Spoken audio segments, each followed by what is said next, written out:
position, either removing by force, assassination, or persuasion the woman that currently was appointed there.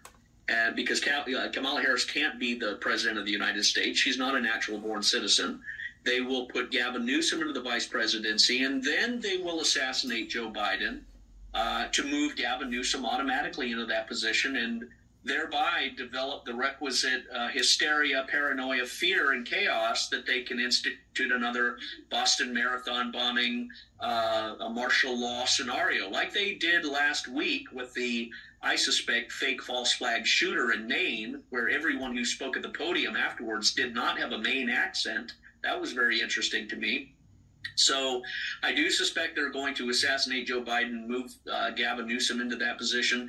That is why Christopher Wray is pre-positioning the mentality of people to be prepared for an assassination.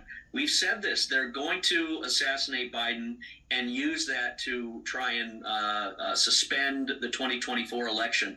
And anyone that is of the opinion that the Constitution and the Republic and the rules and the laws forbid it needs to recognize that the Constitution and our Republic and our notions of what the United States is and should always be has been shattered by these violent, lunatic, neocon, Zionist, Democrat, whatever you want to call them, who have usurped power, and rhinos included, and are part of this establishment.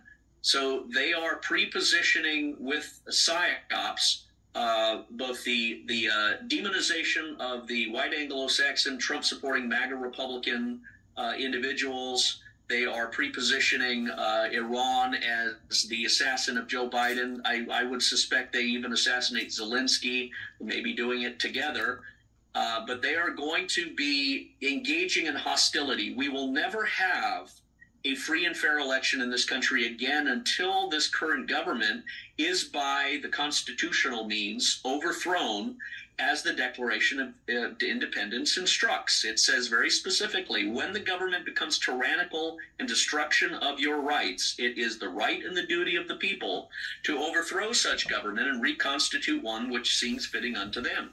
That is not a declaration of insurgency or a revolution or rebellion. That is an affirmation of the constitutional prescription for a government that has become tyrannical and unconstitutional, that has defied our ability to live as a republic. And the founders defined it, and it's even enshrined in multiple state legislations and in state law, like in New Hampshire, it's called right to revolt.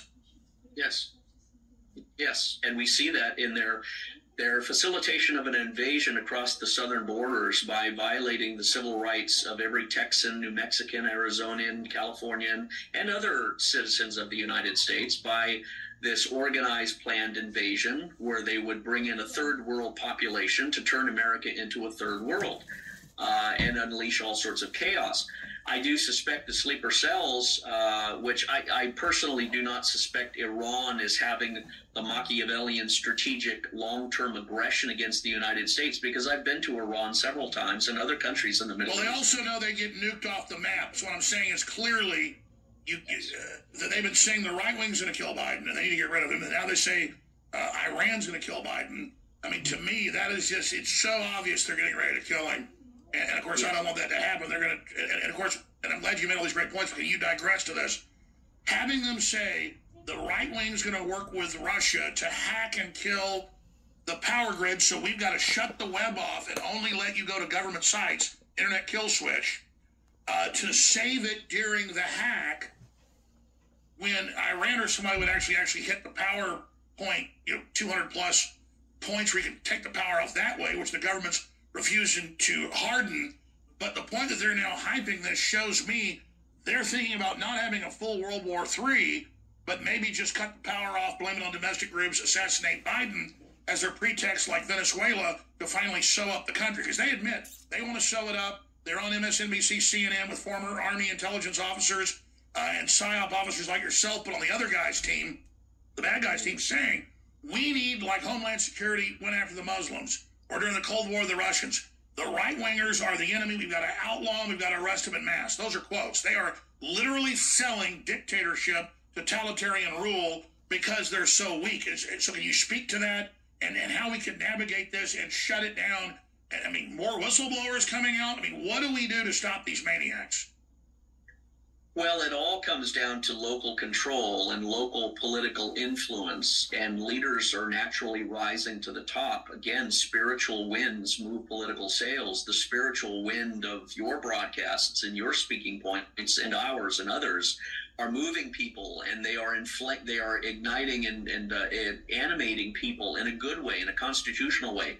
And they learn by our example to conduct yourself as professionals, as very cool, level-headed, constitutional patriots. And that is infectious. And that's how you progress, is one town at a time, one county at a time, one area, state, region at a time, and solidify your areas of influence by controlling local government organizations through committees of safety, through individual militias, organizations, deputized citizens, veterans groups. You own and control where you live. And people have to get out from their college football Sunday scenarios.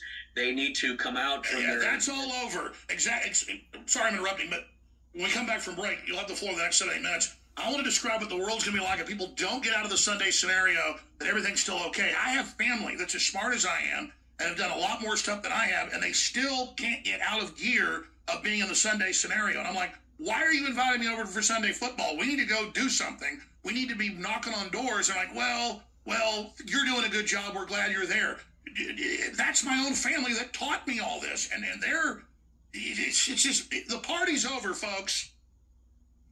Well, you're right. The ending of the Sunday scenario, or true leaders rise up, and true leaders need to go to the churches as well as the Hindu temples and the Sikh temples and elsewhere and say, we're looking for a few good men and women to stand up and protect our children from this forced transgender castration, from eating bugs, from worshiping the climate as an environmental idol.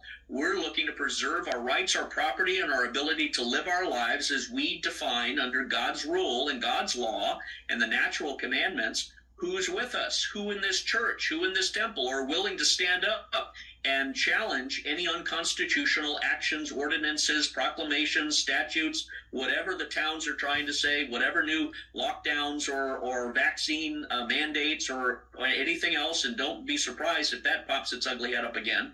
We need to be going out and recruiting people into the army of influencers. And going into churches, you'll only find maybe 3 or 10 people out of 100 or 300, but that's all you want. You don't want a mass army. You want Gideon's army. You want special operations people. You want incredible, talented, well-communicated, handsome, influential people. Of the Sunday fun time crap.